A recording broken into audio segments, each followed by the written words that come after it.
Hi, my name is Kat, and I'm going to be telling you about me being trans. So, a lot of people ask me what that means and blah blah blah, and that's why I'm here. I'm here to explain to you what being trans is and to explain my transition.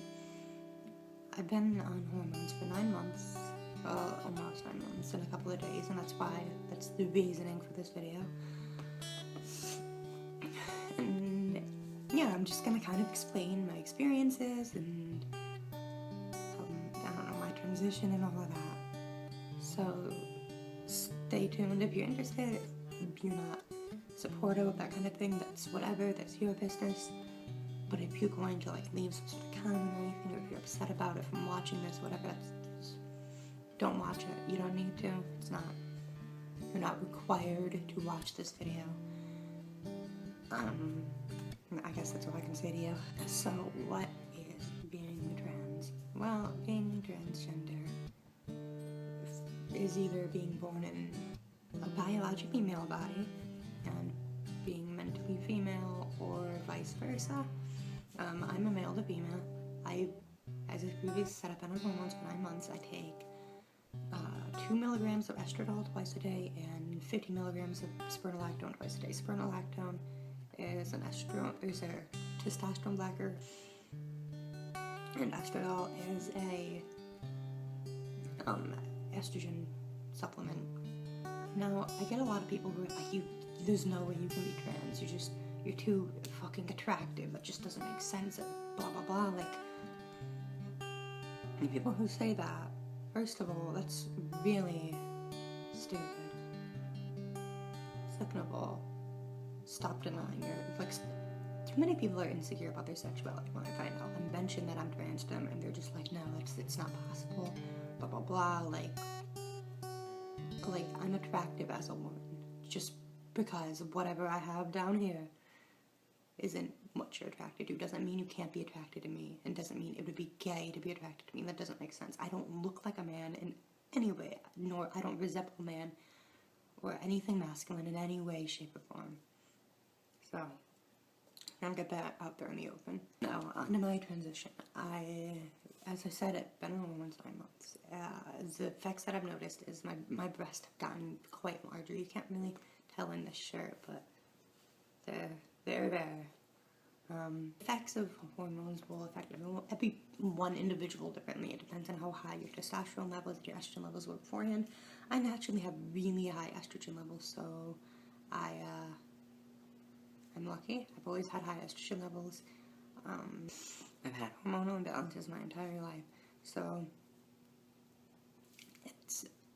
I guess in the end it did turn out to be a good thing. I'm not blind. I know I pass well, and I don't really like. I don't know. I don't like being entirely feminine. I like to dress masculinely. I'm not the most feminine acting person, and I feel like a lot of trans women try to overcompensate and try to act really feminine and dress really feminine because they're insecure about their masculine features, and I embrace, encourage, that's the word. I encourage all trans men and all trans women to embrace all of their features. I notice a lot of trans men do embrace their feminine features, and I love that. Misogyny is a beautiful thing. I think everybody should embrace it. Because traditional gender roles, regardless of if you're trans or not, just should not apply to anyone. And for trans women in particular, they almost never embrace any of their masculinity, and I do. There's masculine things about me, and I have to learn to love them, and I do. If you don't learn to love yourself, you're not going to get anywhere. You have to love yourself and believe that you're worth something, and believe in yourself, otherwise you're not getting anywhere in life. Confidence is key to a successful, happy life. And so a question I get a lot is about voice. How has it affected my voice? It hasn't. For a male to female, you're taking estrogen won't affect it at all. the way vocal cords work is the thicker they are, the deeper. Now, if you weaken your vocal cords a lot, they might be, you know, higher pitched, but they're also gonna be very strained. You're gonna have a permanently damaged voice forever. You can, although, get surgery to have your vocal cords thinned. I didn't. I don't ever plan on it. I've just trained my voice. It's a million times easier. I just recommend learning how to train your voice. The best way to do that is just first focus on getting the raspiness out of your voice. The raspiness, get that out of your voice first. And, you know, then work on hiring your voice. Because if you hire your voice but you still have a raspy voice, you're just going to sound like a smoker. You're going to sound like this. And you'll be an old Jewish woman, and that's not what you're aiming for. You don't want to be that. It wasn't easy. It wasn't easy for me to get where I am. I came out in October of 2013, so about 2 years ago. It has been a long time. My family was fortunately very accepting of it, and they were okay with it. I do have a few family members here and there who are, you know, assholes about it, but everybody else, for the most part, people are very accepting of it, and I'm very lucky for that. But, I was very determined to get on hormones. I did so much. I worked for it all on my own to get to where I am. And I want to tell you something, it's more than worth it. If you're thinking about coming out as trans or gay or anything, and you just don't know how to go about doing it, or you're questioning your sexuality or gender or anything like that, you can feel free to message me.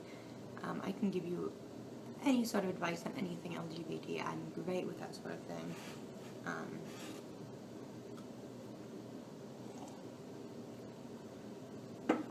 It's not difficult for me. You know, it's not an inconvenience for me to answer those. If you have any questions, like general questions that aren't to your life personal, you can feel free to ask me, and I will cover those in a different video. If there are questions about my transition or transitioning in general, I know a lot of shit about FTMs too, so if you do need if you have any questions on that, I can answer all of those. I can make a video about them too if you want, because I'm very well informed on how transitioning as an FTM would work too. You know, I'm always here to listen. I would be more than happy to answer all of your people's questions. I don't have anything better to do, and I had people who helped me figure out that I was trans, and who helped me, you know, come out and all of that. And those people mean the world to me, and I want to be that person for you. I'm especially thankful to my ex-boyfriend, Chris. He's trans, and when me and him first started dating, I wasn't out yet, and he knew. He's the one who encouraged me to come out, and I was scared to come out to my family, but I knew if I came out to my family, he would still be there for me, even if my family disowned me. So Chris, if you're watching this, your fucking phone doesn't let you ever watch videos, but if you are watching this, thank you so much for everything that you've done. You mean the world to me. You have helped me. You've helped me through so much. I wouldn't be who I am today, or where I am today, without you.